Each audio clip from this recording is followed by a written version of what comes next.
اقف لي بعيد وتعالى لي.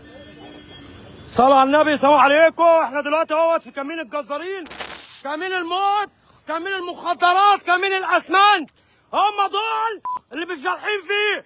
اسمنت، شجره اسمنت، شجره مش عارف ايه. هو ده اللي انتوا فالحين فيه يا باشوات. الله يبارك لكم، الله يبارك لكم. سايبين اخواتنا بتموت في كل حته، وده اللي انتوا فالحين فيه. بصوا بصوا الكفر.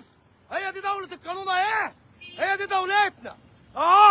عربيه ملاكي ب 2 مليون جنيه ولا كلب. ايه هو انت بتوقف في اي حاجه؟ ايه عربيه ايه؟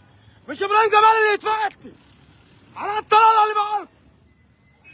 بص على كمين، بص الكمين عامل ازاي؟ ايه الافتراء بتاع مصر ده؟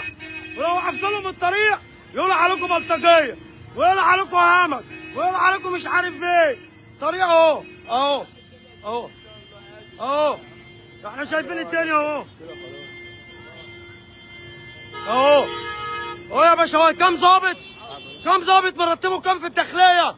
كام امين شرطه مرتباتهم ايه في الداخليه؟ بياخدوا كام من وزاره الداخليه؟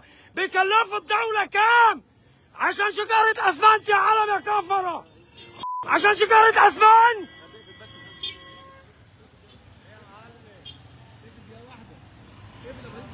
اصبر يا عم محمد. خلاص يا هيما، خلاص يا عم، روح اقفل دقيقة واحدة، اقفل بس دقيقة واحدة. بكلمك تاني يا عم. اقفل يا ابراهيم دقيقة واحدة.